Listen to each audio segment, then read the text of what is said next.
I know it's bad, but I can't help myself. When I feel sad, I escape from my sense. Lately music's been my reminiscence. Hello friends, મારી મનપસંદ રસોઈમાં તમારું સ્વાગત છે. આજે આપણે સામા પાચમમાં ખવાતી સામાની ખીર બનાવીશું. એના માટે આપણે ડ્રાયફ્રૂટ, સામો, સાકર, ઇલાયચી પાવડર, દ્રાક્ષ અને ડ્રાયફ્રૂટ અને ઘી અને દૂધ આ વસ્તુ લઈ લઈશું, બધી સામગ્રી. અને ચાલો હવે આપણે બનાવી લઈએ. આપણે કઢાઈ લઈ લઈશું અને એમાં ઘી નાખી અને જે આપણે આ ડ્રાયફ્રૂટ છે એ બધા સાતળી લઈશું. I escape from my sense. Lately music's been my reminiscence.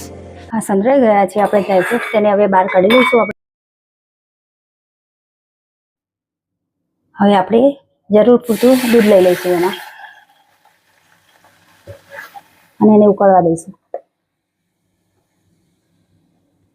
સાકર નાખી દઈશું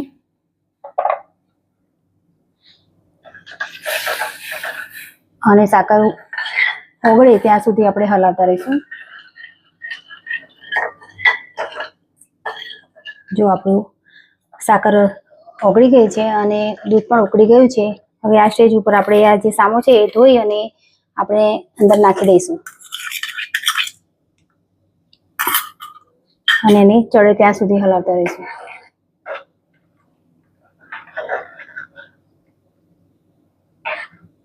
આ સામા પાંચમના દિવસે વ્રતમાં ખવાય છે અને ફટાફટ આપણે 5 મિનિટમાં જ બનીને તૈયાર થઈ જાય છે.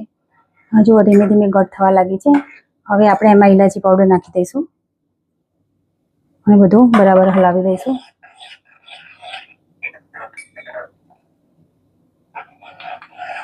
જો આપણી ખીર બનીને તૈયાર થઈ ગઈ છે. હવે એમાં આપણે ડ્રાયફ્રૂટ નાખી દઈશું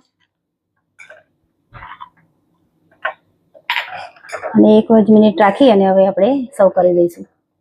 તો આપણી આ સામા પાચમની ખીર બનીને તૈયાર થઈ ગઈ છે. તમે પણ ઘરે બનાવો અને સરસ બને છે.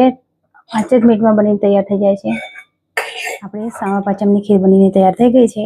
જો તમને મારી આ રેસીપી પસંદ આવી હોય તો મારી ચેનલને લાઈક, શેર અને સબસ્ક્રાઈબ કરવાનું ભૂલશો નહીં. I know it's bad that I can't help myself.